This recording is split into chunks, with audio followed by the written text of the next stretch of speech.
Je suis le cep et vous êtes les sarments. Celui qui demeure en moi et en qui je demeure porte beaucoup de fruits. Car sans moi, vous ne pouvez rien faire. Jean 15, 5. La vie du sarment est une vie d'entière consécration. Ces mots entière consécration sont des mots importants et solennels. Je crois que nous ne comprenons pas leur signification. Mais pourtant, le petit sarment prêche à ce sujet. N'as-tu rien d'autre à faire, petit sarment, que de porter des grappes? Non, rien. La Bible dit que le bois de la vigne ne peut être utilisé pour fabriquer même une cheville. Ézéchiel 15.3. Il n'est bon qu'à être brûlé. Et maintenant, petit sarment, quelle est ta relation avec le cep? Le comprends-tu? Ma relation est celle-ci. J'appartiens entièrement au cep, et le cep peut me donner autant de sève qu'il le veut. Je suis à sa disposition, et le cep peut faire avec moi ce qui lui plaît. Chers amis, nous avons besoin de nous consacrer entièrement au Seigneur Jésus. Plus je parle de ces choses et plus je comprends que ce point est celui qui est le plus nécessaire d'expliquer. Ce que c'est qu'une entière consécration.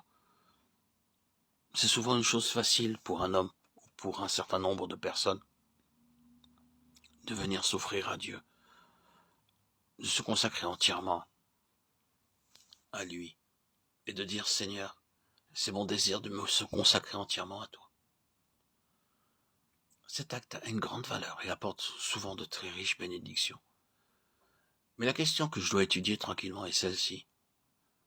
Que signifie une entière consécration? Ça signifie que, de même que Christ s'est donné entièrement à Dieu, je dois me donner entièrement à Christ? Est-ce trop fort?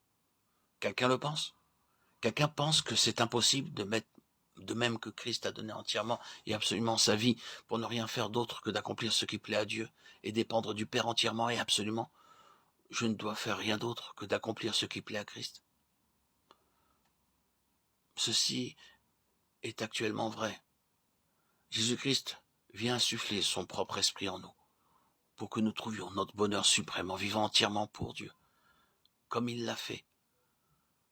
Mes bien-aimés frères et sœurs, si tel est le cas, alors je dois dire oui. Si c'est vrai pour le petit serment, c'est vrai aussi pour moi. Et cela sera par la grâce de Dieu. Je vivrai jour après jour pour que Christ puisse faire de moi ce qu'il veut.